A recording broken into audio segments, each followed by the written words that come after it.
और दोस्तों, Hindi Y sovereign channel में आपका फिर से एक बार स्वागत है। और आज लेके आए हैं जीवाणु, विषाणु तथा लाइकेन। इसका पहला क्वेश्चन है, निम्नलिखित में से कौन सा रोग बैक्टीरिया से होता है? तो बैक्टीरिया से कौन सा रोग होता है? तो ये होता है तपेदिक। तपेदिक जिसे कहते हैं हम टीबी। ठीक है। अगला, अमीनो अम्ल मिलते हैं। अमीनो अम्ल किस में मिलते हैं? स्टार्च में, तेल में, वसा में या प्रोटीन में? तो अमीनो अम्ल जो मिलते हैं वो प्रोटीन में मिलते हैं। अगला, निम्न में कौन सा युग सुमेलित नहीं है?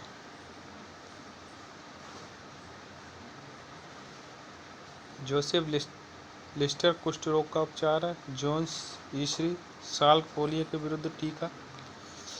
अलेक्जेंडर फ्लेमिंग, एडवर्ड जेरिन चेचक। तो ये ऑप्शन नंबर ए, जोसेफ लिस्टर, ये हैं जो हैं एंटीसेप्टिक सर्जरी संबंधित है। ठीक है। आधुनिक एंटीसेप्टिक सर्जरी का जनक किसे माना जाता है? तो ये माना जाता है जोसेफ लिस्टर, ऑप्शन नंबर ए।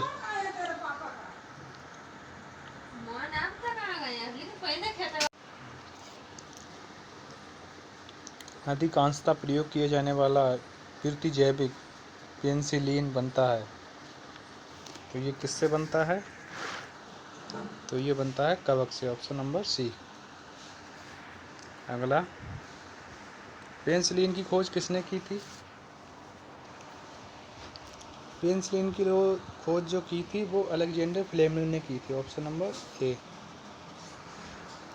अगला, पेनिसिलिन की खोज किसके द्वारा की गई थी? तो अभी बताया मैंने, अलेक्जेंडर, ऑप्शन नंबर बी।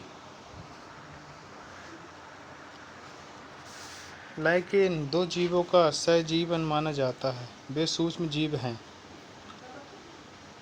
शैवाल और कवक के होते हैं। ठीक है, ऑप्शन नंबर बी।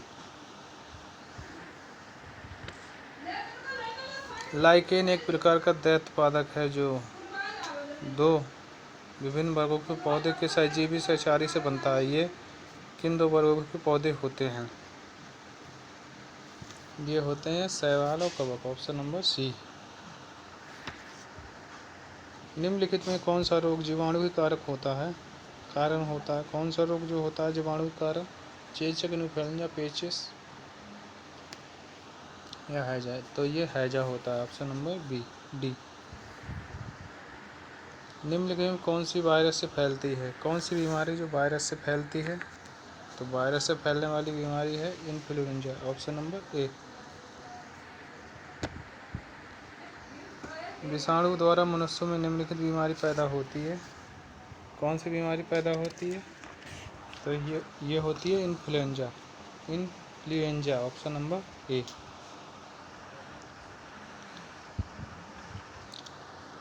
डिप्थीरिया तथा इन्फ्लुएंजा बीमारी किन कारणों से होता है? तो बैक्टीरिया तथा वायरस क्रमशः, ऑप्शन नंबर बी। सूक्ष्म जीवाणुओं से प्राप्त वे तत्व कौन से हैं जिनका उपयोग सूक्ष्म जीवाणु को नष्ट करने के लिए किया जाता है? तो ये जो हैं वो है प्रतिजैविक, ऑप्शन नंबर बी। निम्नलिखित में कौन सी बीमारी जीवाणु संक्रमण के कारण होती है? कौन सी बीमारी जो है जीवाणु संक्रमण के कारण होती है? तो ये होती है कुष्ठ रोग, ऑप्शन नंबर सी।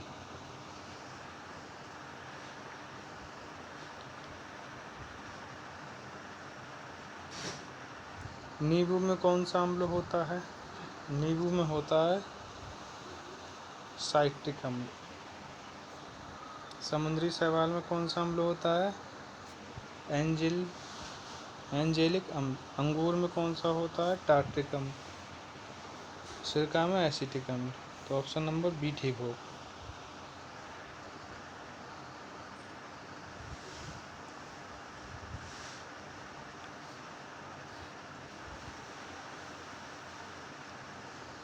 लैक्टिक अम्ल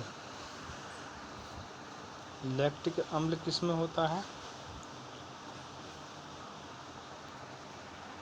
लैक्टिक अम्ल जो होता है वो दूध में होता है।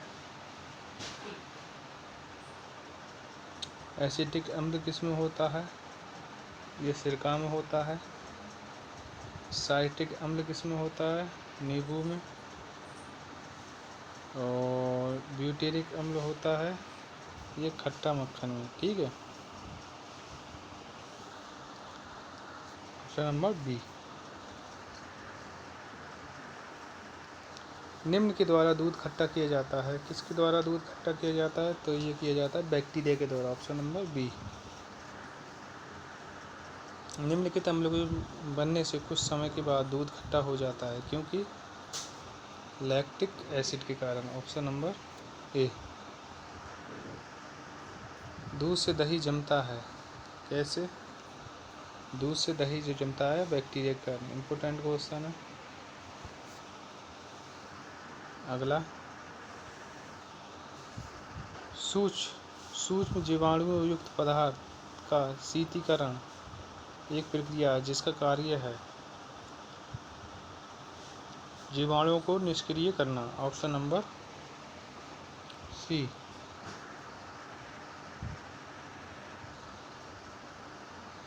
उस रोग का चयन करें जो कि एक मनुष्य से दूसरे मनुष्य में सीधे नहीं फैलता। तो कौन सा है?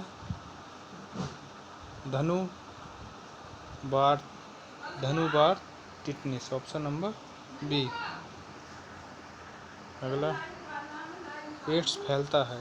एड्स फैलता है कैसे? शारीरिक संपर्क के कारण फैलता है AIDS. Option number D. AIDS वाले को आवश्यक रूप से HIV संक्रमण होगा ही से क्या तात्पर्य है? यानी क्या कारण है? यदि आपको एड्स है तो आपको HIV होगा ही। Option number A. HIV संबंधित है। HIV संबंध किससे? ये है एड्स से। Option number D. दोस्तों, इसके बाकी की क्वेश्चन अगली क्लास में करवाएंगे। तब तक के लिए धन्यवाद।